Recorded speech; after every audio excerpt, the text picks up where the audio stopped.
Good morning everyone.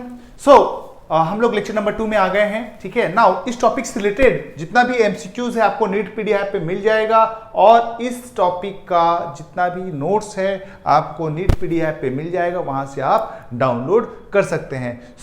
हम लोग आ गए हैं molecular basis of inheritance lecture number 2 में, जिसमें थोड़ा सा और डिटेल दिख लेंगे। लास्ट क्लास में हमने न्यूक्लिक एसिड के बारे में पढ़ा था। नाउ हम डिटेल्स इसका आज पढ़ेंगे। नाउ सबसे पहले हमको दो एक्सपेरिमेंट्स पढ़ना है। ठीक है, एक एक्सपेरिमेंट जो कि विल्किन एंड फ्रैंकलिन ने दिया था। सबसे पहले एग्जाम में क्वेश्चन नहीं आता, ये किसने दिया था? ये एक्सरे क्रिस्टलोग्राफी। इस एक्सपेरिमेंट का नाम है एक्सरे क्रिस्टलोग्राफी।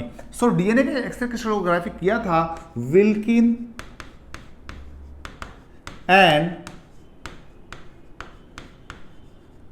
फ्रैंकलिन ने। विल्किन और फ्रैंकलिन ने एक्सपेरिमेंट किया था और इस एक्सपेरिमेंट को नाम दिया गया था एक्सरे क्रिस्टलोग्राफी।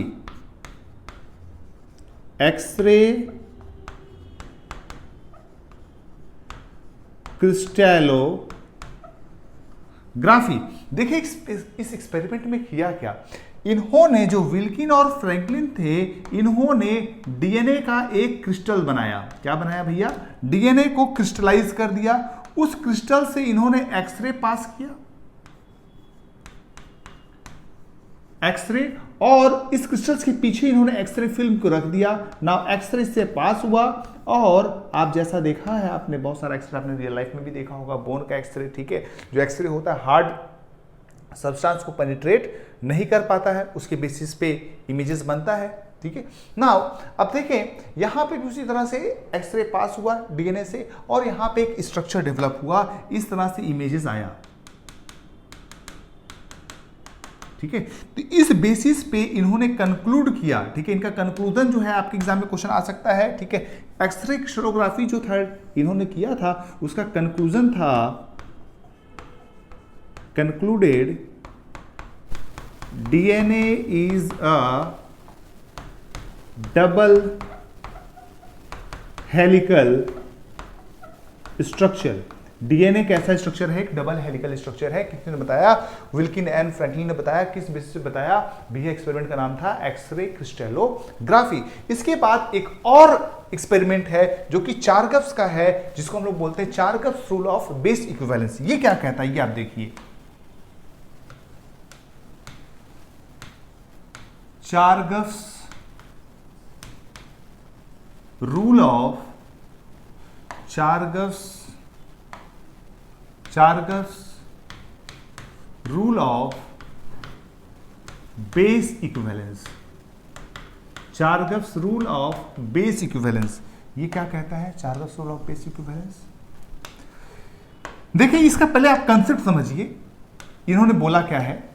इन्होंने बोला है परसेंटेज ऑफ ए हमेशा इक्वल होता है परसेंटेज ऑफ टी के, परसेंटेज ऑफ जी हमेशा होता है equal percentage of C. Now ये कंसेप्ट आया कहां से, उसका मैं आपको मैकेनिज्म बता देता हूं। पहले देखें, ए जो होता है, ए वो हाइड्रोजन बॉन्ड बनाता है ऑलवेज टी के साथ और जी ऑलवेज सी के साथ। ऐसा क्यों? ऐसा क्यों? बिकॉज ए और टी के बीच में 2 हाइड्रोजन बॉन्ड पॉसिबल है और जी और सी में 3 हाइड्रोजन बॉन्ड पॉसिबल है। यह भी एग्जाम में एमसीक्यू आता है। ओके, यहां पे 2 हाइड्रोजन बॉन्ड, यहां पे 3 हाइड्रोजन बॉन्ड। ए टी के साथ कंबाइन करेगा। ना अगर मान लीजिए गलती ए सी के साथ कंबाइन कर सकता है, तो बताइए कितना हाइड्रोजन बॉन्ड होगा? मैक्सिमम 2 ही बन सकता है, क्योंकि तीसरा हाइड्रोजन बॉन्ड इनकम्प्लीट रह जाएगा। इसलिए सी हमेशा जी के साथ ही कंबाइन करता है, जी हमेशा सी के साथ कंबाइन करता है, कभी ए या टी के साथ कंबाइन नहीं करेगा। जी और सी कभी ए और टी के साथ कंबाइन नहीं कर सकता। ठीक है, दैट मीन्स यहां पे देखोगे ये दोनों क्या है बोलो? प्यूरीन है, और ये दोनों क्या है बोलिए? पिरिमिडीन है ना। थोड़ा सा यहां पे मैथ्स हम लोग लगाते हैं। क्या मैथ्स हम लोग लगाएंगे? ये जो है दैट मीन्स ए टी के बराबर है। मान लीजिए अगर ये 10% है, ये 10% है, तो ये भी 10% होगा और इसको कितना होगा? 40-40 होना पड़ेगा, क्योंकि दोनों इक्वल है। That means A plus G is equal to हम लोग बोल सकते हैं टी प्लस सी, लिख सकते हैं। Now A plus G by T plus C is equal to constant, या आप बोल सकते हैं शॉर्ट फॉर्म में purine by pyrimidine is equal to 1। Purine by pyrimidine is equal to, अगर ये आपको ना याद रहता हो, ये अगर आपको ना याद रहता हो तो ध्यान रखिए purine by pyrimidine is equal to 1 हो गया। ओके, एक बात और आप ध्यान रखिएगा, नोट करके लिख लीजिएगा, note Chargaff's rule is valid for double stranded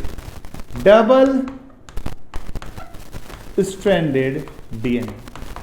ठीक है, अच्छा कुछ जगह सिंगल स्ट्रैंडेड डीएनए भी होता है, वहां पे ये पॉसिबल नहीं है, ये रूल एप्लीकेबल नहीं होता है। ये है आपका Chargaff's rule of base equivalence. Now अब देखिए एक और कंसेप्ट है, ठीक है, that is called as base ratio. ठीक है, वहां पे क्या होता है, ठीक है, A plus T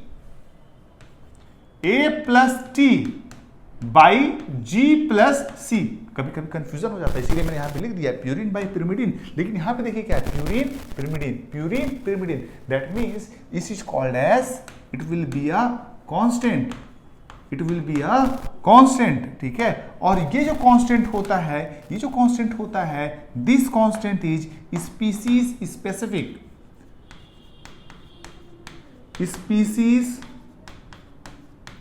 specific, that means एक पर्टिकुलर स्पीसीज के लिए ये कांस्टेंट होता है। ठीक है, समझ में आया। ए हमेशा टी के साथ कंबाइन करेगा, जी हमेशा सी के साथ कंबाइन करेगा, इस के हिसाब से purine by pyrimidine, that means एक प्यूरीन हमेशा पिरिमिडीन से कंबाइन कर रहा है, सो प्यूरीन बाई पिरिमिडीन कांस्टेंट। लेकिन प्यूरीन प्लस पिरिमिडीन, यहाँ पे देखिए प्यूरीन प्लस पिरिमिडीन, ये बेस रेशियो है, ये एक स्पीसीज के लिए कांस्टेंट होता है ना। इसके बेसिस पे आपके एग्जाम में बहुत सारा न्यूमेरिकल बेस्ड एमसीक्यूज आता है, वो आपको सॉल्व करना है। कैसे आप सॉल्व करिएगा वो देखिए, यहाँ पे बता दिया आपको एक सी अर्चिन का डीएनए है जो कि डबल स्ट्रैंडेड है। मैंने बोला ना चार्गफ्स रूल किसके लिए वैलिड है, बोलिए सिंगल स्ट्रैंडेड के लिए है क्या, नहीं, डबल स्ट्रैंडेड के लिए वैलिड है। 17% of the bases were shown to be cytosine, 17% क्या हो गया, साइटोसिन। तो सी हमेशा जी के बराबर, तो जी कितना हो जाएगा भैया, 17%। 17 34 34% हो गया, बच गया कितना, 66%। दैट मीन 66% में क्या है, ए प्लस टी, लेकिन ए इक्वल टू टी होता है, that means A equal to T equal to 33%, इसलिए आप निकाल सकते हैं। ठीक है, तो जी हो गया 17%, ए हो गया 33%, टी हो गया, दैट मीन्स ये आपका पहला ऑप्शन ही करेक्ट आंसर है, बाकी देख लीजिए गलत है। Next question, the following ratio is generally constant for a given species, मतलब किसकी बात कर रहा है भैया, बेस रेशियो की बात कर रहा है। ठीक है, नाउ बेस रेशियो कांस्टेंट कहां होता है, पर्टिकुलर स्पीसीज के लिए। क्या था फॉर्मूला बेस रेशियो का, A plus T by G plus C, इसी को बोलते हैं ना। ठीक है, A plus T by G plus C equal to constant, एक बेस रेशियो। तो ए प्लस टी नहीं है, ए प्लस टी नहीं है, ए प्लस टी नहीं है। ठीक है, ये रहा A plus T by G plus C, तो ये हो जाएगा constant, this will be the constant for a particular species. Now अगला क्वेश्चन देखिए, nucleotide arrangement in the DNA can be seen by, जो न्यूक्लियोटाइड का अरेंजमेंट है कैसे आपने देखा, किसका ग्राफ बनाएंगे आप, क्रिस्टल का। ठीक है, डीएनए क्रिस्टल का एक्सरे मारेंगे, ग्राफ बनेगा, X-ray crystallography. So answer will be X-ray crystallography given by Wilkin and Franklin. Now application of Chargaff's rule हम ऑलरेडी पढ़ चुके हैं, कहां पे अप्लाई करते हैं हम लोग, yes, in calculating percentage of nitrogenous bases. नाउ अब हम बात करते हैं यस डीएनए का स्ट्रक्चर का। जो डीएनए मॉडल दिया गया है that is called as B DNA model और right handed DNA model. This model was given by, किसने दिया, सबको पता है, Watson and Crick. This model was given by Watson and Crick और इसके लिए इनको नोबेल प्राइज मिला, नोबेल प्राइज। और विदाउट एनी एक्सपेरिमेंट, इन्होंने कोई भी एक्सपेरिमेंट नहीं किया। क्या, किसका एडवांटेज लिया? टेकिंग एडवांटेज ऑफ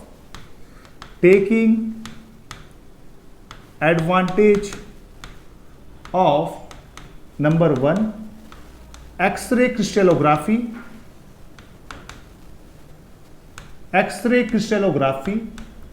एंड दूसरा चारगफ्स रूल। भैया चारगफ्स ने क्या बता दिया था? ए हमेशा टी के साथ कंबाइन करेगा और जी हमेशा सी के साथ कंबाइन करेगा। चारगफ्स रूल बता ही दिया था। और एक्सरे क्रिस्टलोग्राफी से विल्किन और फ्रैंकलिन ने बता दिया था कि ये डीएनए जो होता है भाई डबल हेलिकल स्ट्रक्चर होता है, डबल स्ट्रैंडेड स्ट्रक्चर है ना। इसके बेसिस पे इनको वाटसन एंड क्रिक ने कोई भी एक्सपेरिमेंट नहीं किया और नोबेल प्राइज अपने घर ले गए। कैसे भैया? अब देखें, ये जो डीएनए है आप देख रहे हो डबल हेलिकल स्ट्रक्चर है। डीएनए हमेशा देखना कॉइल्ड स्ट्रक्चर रहता है, ठीक है। नाउ अगर आप उसको ओपन करोगे तो आपको ये ऐसा दिखेगा, ओपन करोगे तो आपको ये ऐसा दिखेगा डीएनए, ठीक है। नाउ जरा हम आपको थोड़ा सा और डिटेल डायग्राम दिखाते हैं, ठीक है। ये एनसीईआरटी का डायग्राम है, आप देख रहे हो ये कॉइल्ड डीएनए है, ठीक है। नाउ ये जो डीएनए है इसको कंपेयर किया गया है किसके साथ? लैडर के साथ, ठीक है। It is compare to the ladder, जो सीढ़ी होती है ना। नाउ अब आप देखेंगे दीज आर व्हाट, ये क्या है? सीढ़ी की रेलिंग बोलते हैं इसको रेलिंग बोलते हैं ना। So railing is made by sugar and phosphate, exam में क्वेश्चन आ चुका है। और वहीं पे जो स्टेयर्स है, stairs are made up of nitrogenous bases. नाउ अब ये बेसिस जो होते हैं डबल स्ट्रैंडेड केस में पेयर्स में प्रेजेंट रहते हैं, इसीलिए आपने देखा होगा बेस पेयर्स हमेशा मेंशन किया जाता है। ओके, सो आप यहां पे लिखेंगे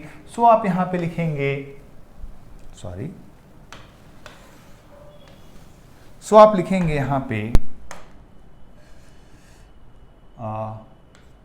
DNA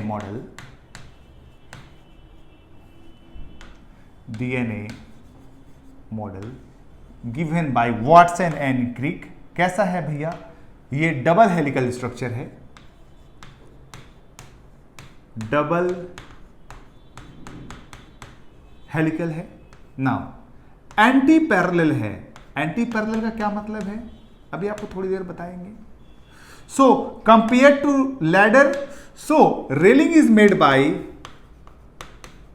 railing is equal to sugar and phosphate, stairs made by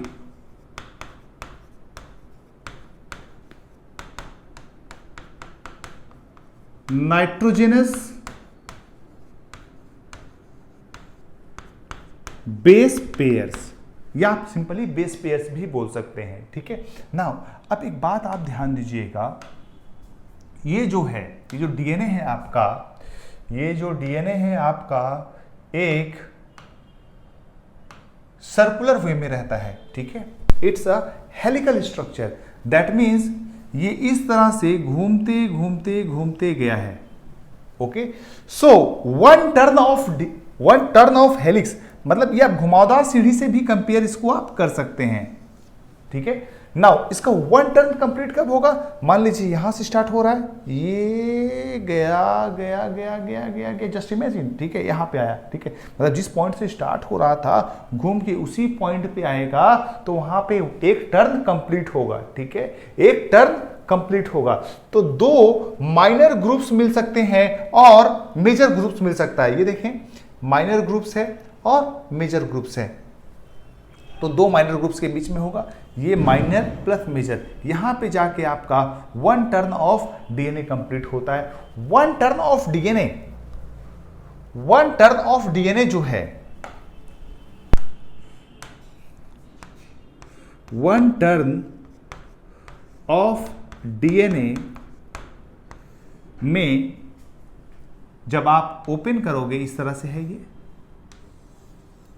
one turn मान लेते हैं, यहां से यहां, तो 1 2 3 4 5, 1 2 3 4 5, टोटल वन टर्न में 10 बेस पेयर्स होता है। वन टर्न में 10 बेस पेयर्स होता है। और रेलिंग जो है आपकी किस चीज से बनी हुई है भाई? सुगर एंड फॉस्फेट से। नाउ अब जब देखा गया वन टर्न का लेंथ जो था वो कैलकुलेट किया गया, तो वो अबाउट 34 एंगस्ट्रॉम था। 34 एंगस्ट्रॉम था। नाउ अगर बोले distance between two successive base pairs, distance between two successive base pairs वो कितना होगा? तो आप कैसे निकालोगे? Distance between two successive base pairs is equal to 34 angstrom by 10 is equal to 3.4 angstrom। 3.4 angstrom ये आपका हो गया। This is also called as pitch. This is also called as pitch value. This is also called as pitch value. Okay, now अभी आपको थोड़ी देर पहले मैंने बताया था ये जो होता है इस तरह से रोटेट करता है, ठीक है। दैट मीन्स जिस पॉइंट से स्टार्ट हुआ उसी पॉइंट पे एंड करता है, तब जाके हम उसको वन टर्न बोलते हैं। दैट मीन्स जिस पॉइंट से स्टार्ट हो रहा है उसी पॉइंट पे एंड कर रहा है, that means it's completing a circle. एक सर्कल को कंप्लीट कर रहा है भाई। एक सर्कल में टोटल एंगल कितना होता है? 360 डिग्री। एक सर्कल में टोटल कितना होता है? 360 डिग्री। और एक टर्न ऑफ डीएनए में कितना बेस पेयर्स है? 10 बेस पेयर्स। तो 360 पे डिवाइड करेंगे 10 से आएगा 36 degree. This will B angle between successive base pairs. Successive angle between successive base pairs. Angle between successive base pairs को हम लोग बोलते हैं। ये रहा आपका 36 डिग्री। कितना वैल्यू आ गया? 36 डिग्री। और लेंथ कितना आ रहा था दो के बीच में? 3.4 एंगस्ट्रॉम। नाउ अब बता देते हैं जब इसको आप ओपन कर रहे हो, when you are opening it, ये रहा आपने ओपन किया, इन दोनों के बीच में लेंथ कितना है? ये भी एग्जाम में क्वेश्चन आ चुका है। ये दो जो रेलिंग है इनके बीच में ये जो है कितना लेंथ है? This value is 20 angstrom. This value is 20 angstrom. ध्यान रहे, यस, बीडीएनए मॉडल किसने दिया? वाटसन एंड क्रिक ने दिया। किसका एडवांटेज लिया? विल्किन एंड फ्रैंकलिन एस्टर क्रिस्टोग्राफी का and Charles rule of base equivalence का। डीएनए एंटी पैरेलल होता है, आगे देखेंगे क्यों होता है। यस, रेलिंग जो होता है सुगर और फॉस्फेट से बनता है। Stairs made up of nitrogenous base pairs. One turn off DNA में 10 बेस पेयर्स होता है। सक्सेसिव के बीच में डिस्टेंस या पिच हम लोग 3.4 एंगस्ट्रॉम होगा। और दोनों के बीच में एंगल, दो बेस पेयर्स के बीच में एंगल कितना होगा? 36 डिग्री। दो बेस पेयर्स के बीच में एंगल कितना होगा? 36 डिग्री। नाउ